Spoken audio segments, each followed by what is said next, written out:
Good morning. Welcome, everybody. We are just going to give everybody a few more minutes to join in with us this morning.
Good morning, everyone. I am Rosa Pinon, LPN with Rivers Public Health Department.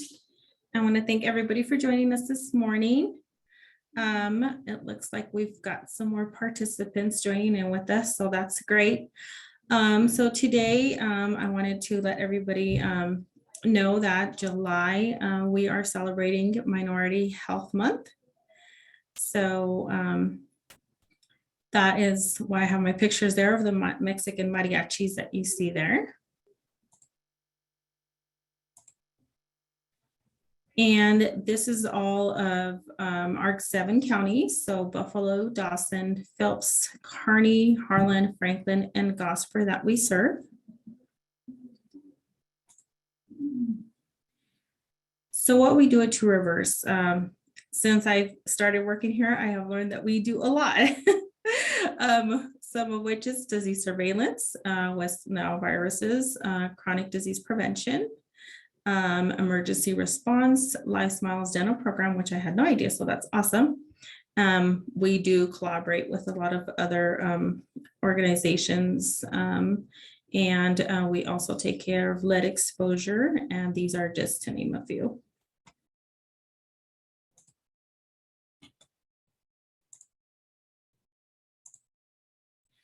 So our mission, so Two Rivers Public Health Department engages collaborative partners, community leaders, and the public to promote health, lifestyle, provide preventative education, assure environmental quality, and create more healthy and safe communities for all who live within our jurisdiction.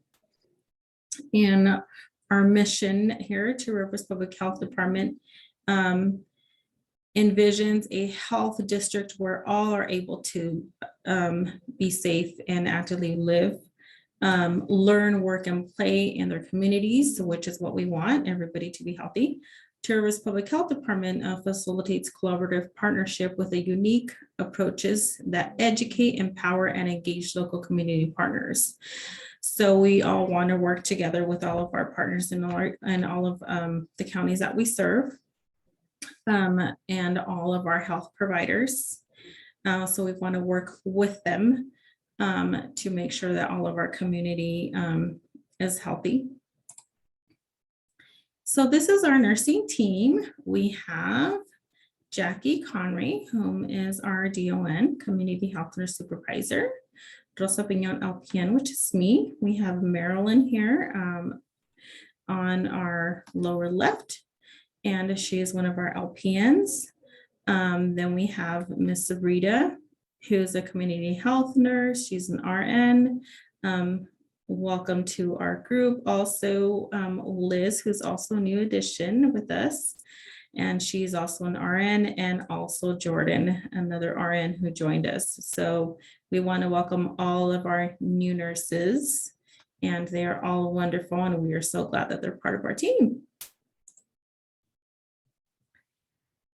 So we are considered here, as you see, the number 7 that shows you where we are located. We also have on here some information concerning the COVID numbers. So total US confirmed deaths are over 87 million. So, and this is the exact number we have at this time. There's a 7-day average per 100,000 people, and it's 198.9. As you see a little lower down, Nebraska total confirmed deaths over 500,000, total over 500,000, and deaths are 4,343. Kansas total confirmed is over 807,000, and deaths are 8,952. Missouri, we have their total confirmed here, and also their deaths. And Iowa, also we have their total confirmed and their deaths information here. So we like to point out a few things out on this dashboard. On the top left, you can see that the 7-day rolling average in cases during 2022 is an orange line, which is still higher than 2021, which is shown by the blue line. And during the week of June 12th to July 3rd, there's about 21 cases were reported to TRPHD each day. And looking at the bottom left, you're able to notice that the number of positive cases reported in red increased for several weeks in a row, and now have a little decreased little. And we look at the bottom right, then you can notice that the majority of the cases are reported in those aged 20 to 29 and the people who are over 80. And we do plan on releasing public facing risk style this week. The previous restyle showed that we were still in the green and low, but now it looks like we have now are in the yellow. So COVID cases are definitely going up. So again, we want to remind our community that getting vaccinated is definitely the way to go. And if they are in a large population, as far as like going to the zoo or,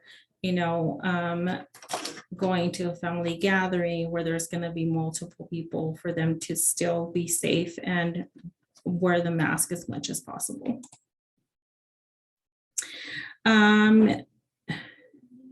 So this these graphs here, we have multiple graphs. There are some quick takeaways from hospital information. We look at the percentage of beds occupancy, COVID-19 patients on the top right. We can see that there's a steady decline during the month of May and into July. And the graph of COVID Hospitalization is shown in green and yellow on the bottom right. And there's a fluctuation in the graph trend to follow the trend in cases of the district. This graph also shows our recent increase in cases. So if you see the green line that you see there, you can see that around May 1st, there's a little, it starts like going up a little more. And so it looks like we're going to be hitting a peak again. So yeah, definitely cases are going up.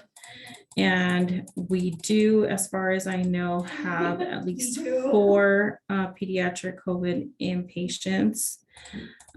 So we want to make sure and decrease that as much as possible. We at Two Rivers are going into all of our counties and giving vaccines for 6 months and up. So please advise your patients that we do have that available. They can check on our website to see what locations we're going to be at, and I'll give you some more information further as we go. So the COVID tracking weekly review. So new kids on the block is it's the moment so that many patients can be aware of COVID-19 vaccines are now recommended for children 6 months and older, as I mentioned a second ago.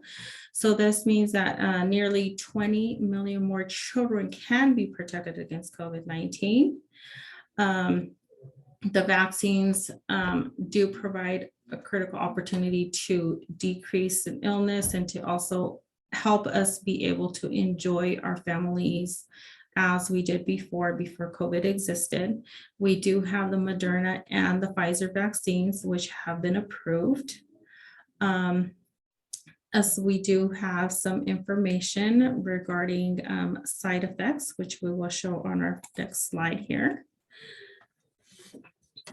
So as you see, from 6 months to 4 years old, and also 5 years old to 17 years old. So for children 3 years and younger, the common side effects can include pain where the site was given, which is what we've seen before, some swollen lymph nodes, irritability or crying, sleepiness, and loss of appetite.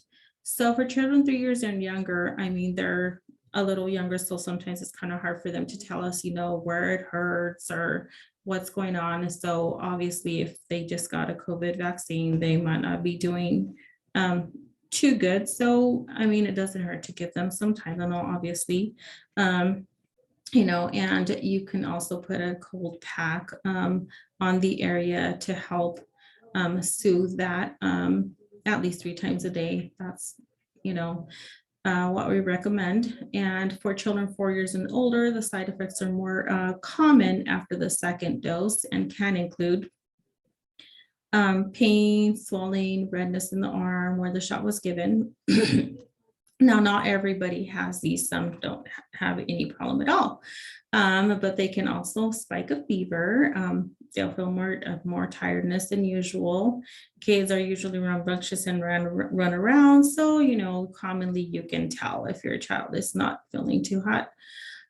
Some have complained of headaches, chills, muscle aches, and joint pain, and swollen lymph nodes. We have seen some of that. Which is also not really a concern. However, a lot of parents would like to know when it's time to call the doctor. So we have our next slide here, which shows when to call the doctor. So the side effects can affect you or your child's ability to do daily activities. So for example, if they're usually running around and they're not able to get off the couch, something's wrong. But they're not getting better within the next couple of days or giving them Tylenol, then yeah, definitely call your provider. Don't hesitate. In most cases, discomfort from the pain or the fever is a normal sign that the body's building protection, so antibodies. So you can always contact your doctor, healthcare provider. However, we never tell anybody not to do that. Definitely, that's what they're there for. Now, if they have a rash or tenderness where the shot was given, and it gets worse after 24 hours, definitely that warrants a phone call to your PCP. And if the side effects are worrying or do not seem to be going away after a few days, then definitely call your doctor. So here you can see our information from CDC concerning the Pfizer instructions in regards to 6 months to 4 years, 5 to 11, which is in the orange, and 12 years and older, which we have gray and purple. So this is what we go by, and this is what we carry with us when all of our nurses go to our vaccine clinics, and this is what we refer to. So if any of the providers want to know what we use in regards to when they have to have their next dose. This on the right hand side, it'll show you that the Pfizer have the first dose, and then 3 to 8 weeks later, then they have another one, and then 8 weeks later they have the third. Now this is for the most persons, okay. 5 to older, they get their first dose, and then after that 3 to 8 weeks later they get the second, and then at least 5 months later they get the third, and then in the last 4 months then they could get the booster. The little graph on the lower right shows, so for moderately or severe and immunocompromised persons, per age, Pfizer 6 months to 4, and then also Pfizer 5 to 11, and Pfizer 12 years and older. It'll tell you here when they get the first, second, third, and boosters. So this is what we go by. So if you have any questions, feel free to go to the website that is located here on my graph on the top right area. So that'll show you where you can go and you can get all that data if you have any questions here. This is our schedule that we use for Moderna. So again, for Moderna, here we can see ages 6 months to 17, and also 18 and older. This is for people who are not immunocompromised. For those that are immunocompromised, we have our scale over here that tells them again, Moderna 6 months to 17 years and 18 and older, when they're due for their first, second, third, and then boosters here. And we do definitely want to make sure everybody is aware of this. So when you get the Moderna, there is a label that says booster doses only, 2.5 ml multi-dose vial, booster dose 0.5. Now,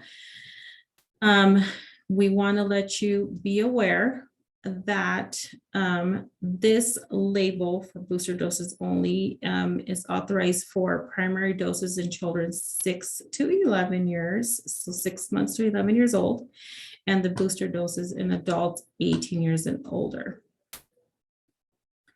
And this is straight from the manufacturer, so that you can tell there. Also, if you have any question or want to review that or print any information off, you can go to this site right here. So this is something that I thought was very interesting. So this is graphic characteristics of people receiving COVID-19 vaccines in the USA.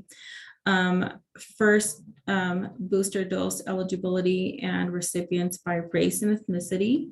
So if you look at the first graph here, it'll show you that Hispanic and Latinos are 41.5%. And then the American, Indian, Alaskan Native, non-Hispanic, and you can just follow the graph here. So on the bottom portion, it shows you that this teal color is a booster doses received once eligible, and this beige color says no booster dose received once eligible. And the next one here also gives you some information, the same information, but this is for population 18 older. This is for the population 12 years and older, and this is for the population 65 and older. So I thought that was interesting, and I thought I would share that with everyone. So this is the flu view data. So we are seeing some flu cases. As you can tell, the graph over here on our right has the activated level. And here's the map that indicates the different areas. So you can see that it looks like right here we've got some right there. You can see the little red area there. So that's pretty high. But other than that, in the US, it looks like we are pretty moderate to minimal. So. And here is some data regarding the monkeypox, and I'm going to have our nursing supervisor join in and give you guys some information regarding this data. Good morning, everyone. My name is Jacki Connery. I'm the Community Health Nurse Supervisor at Two Rivers Public Health Department. So we just thought it would be nice to have kind of a one-stop shop of information on monkeypox. We're hearing a lot about it. And as clinicians, I mean, I always like to be in the know. So I'm just going to give you, I have 2 slides. And when we do send out the slides after this call with the link to the YouTube as well, I will also put a PDF on it that will have both slides. That way you guys can use the hyperlinks. But what is monkeypox? So monkeypox is a rare infectious disease caused by the orthopox virus and seen in parts of Central and West Africa.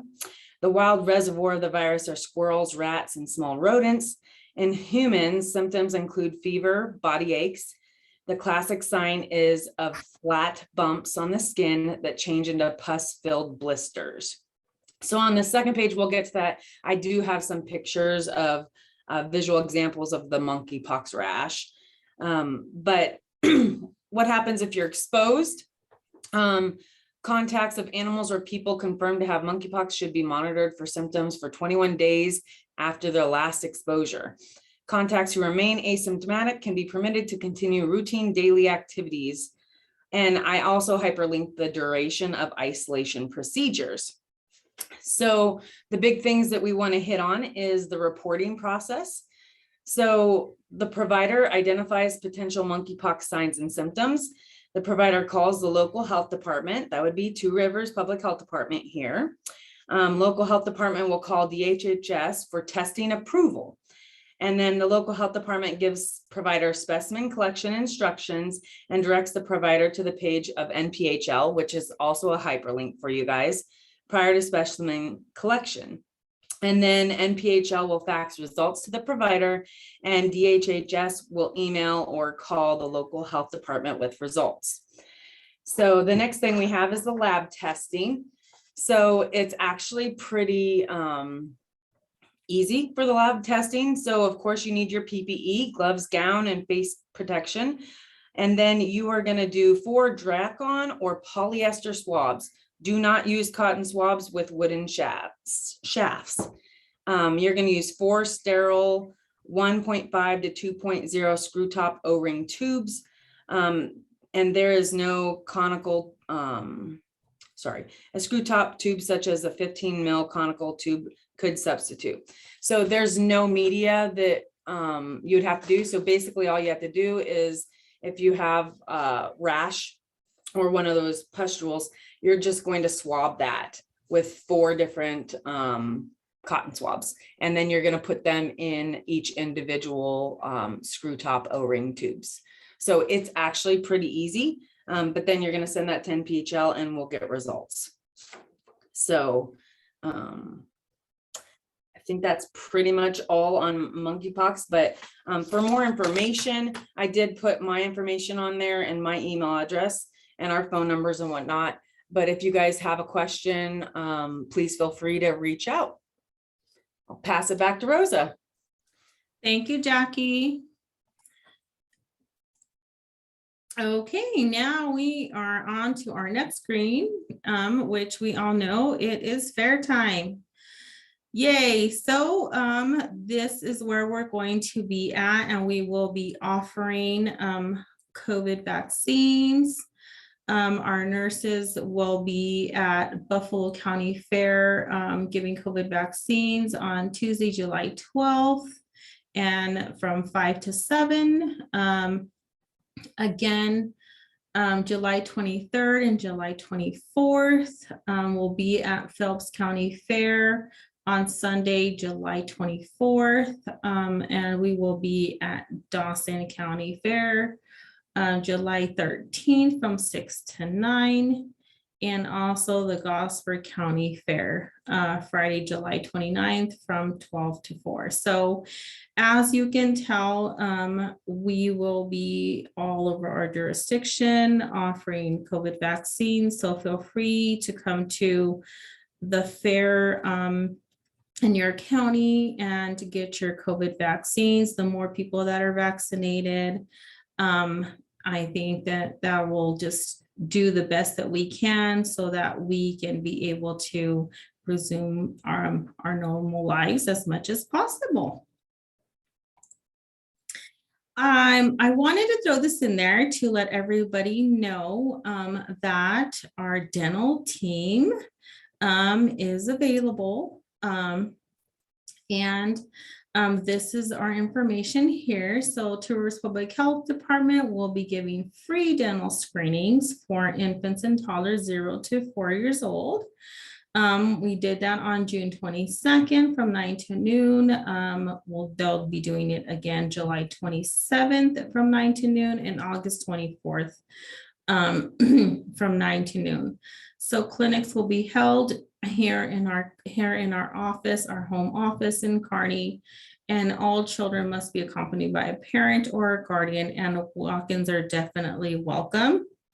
But if you would like to make a specific time for your child or children to bring them in, feel free to give us a call at this number 308-233-3100 and let us know how many are coming or their ages, and you can give us some information. So we are expecting them. And if you do not have any children and you have nieces or nephews or kids, any children in your family, feel free to share that information with your family members so that they can bring those children in and we can get them a free screening and make sure that they are having healthy teeth so that their physical health will also be good.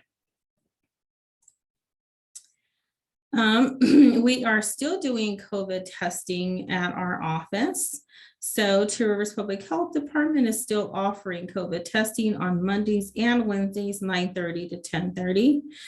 So all of those who want to be tested must register at trphd.org, or feel free to give us a call if you are having some difficulty getting onto the site or anything, and we can definitely help you.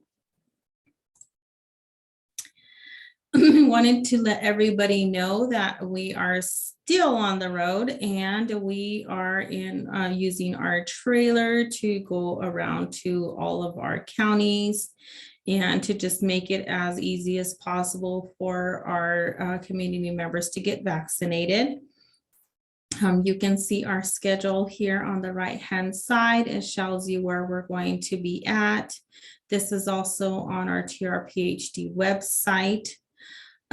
We do want to make everybody aware to please bring the COVID vaccine card with you and also your insurance card with you. So all clinics will offer all COVID vaccines. So a lot of times I have patients ask us, do you have Johnson or do you have Moderna? Yes, we do. We have all of the COVID vaccines that are being offered at all of our trailers.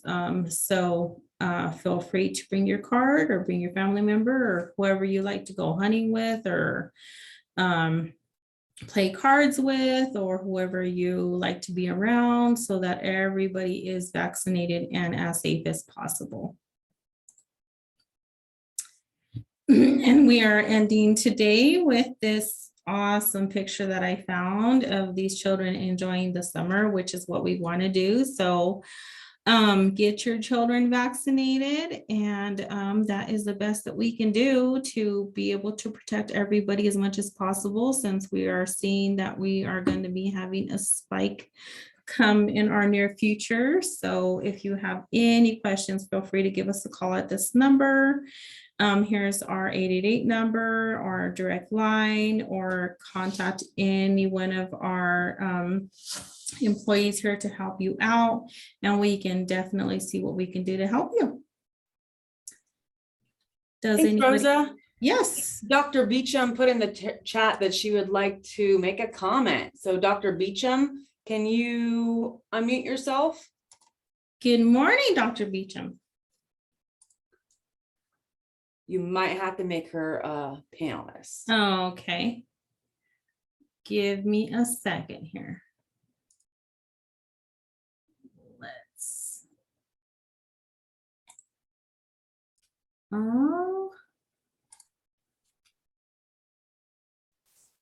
Let's see. Might need a little assistance from my coworkers here.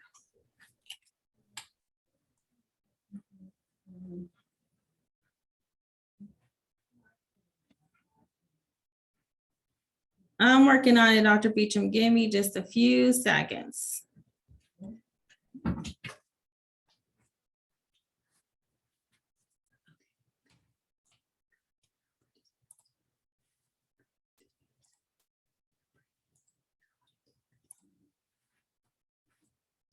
Dr. Beecham? Hi, guys. Good morning. Can everybody hear me? Yes. Hey, just wanted to say thanks to you guys and hi to everybody out there who's continuing good work on this and so many other topics. Just a few comments. We're hearing about these new variants circulating. I think this is a really complex kind of moment in it. We're certainly kind of moving into that endemic phase, but within endemic, there's spikes and there's still surprises that this thing holds in store for us. So Yes. we really know from our experience that masking, certainly a good idea, and vaccinating, very, very critical. I would say for the clinics out there and providers who are still not comfortable with a process to streamline and offer these COVID vaccines in clinic, I think it's really important to really think creatively about how to do that, because offering vaccine from your provider at regular visits or contacts with your provider is, I think, really powerful. So if people would like help on that, I think we can help with the health department. There's lots of good examples of how clinics in our district are doing it. So I'd encourage that. And then in terms of kid vaccines, I vaccinated my 3-year-old. Things went pretty well. I think that our hospitalization numbers are better because of both our natural and vaccine-associated immunity. But as we know, neither of these things are indefinite, and we have to keep vaccinating. The thought that this would be one and done is, I think, pretty much crashed against the rocks at this point, and we just got to keep doing what we know works. So thanks to everybody for keeping up the faith, and hopefully we won't have too much excitement of this, but the future is, as we know, very hard to predict. So thanks, everybody. Thank you, Dr. Beecham.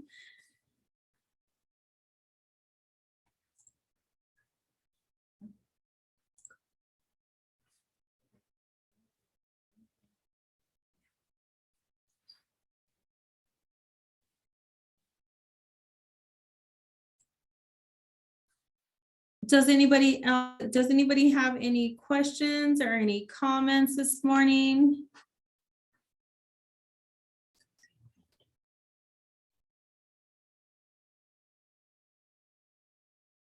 Okay, looks like nobody has any questions. We do want to let all providers know that here at Two Rivers Public Health, we are here to work with you as your partner. So we definitely tell patients, speak to your provider, consult with your provider if you have any questions, any concerns at all. We are here to partner with you. to just keep our community safe. So feel free to reach out to us if you have any questions or we can help you with anything. But we definitely, first thing we do is tell everybody, contact your provider, see what they can do for you. And then if they need anything, we are definitely here to partner with you. So we are here to work as a team with all of our providers in our community in all the counties that we work with. So have a wonderful day and thank you very much for joining me this morning.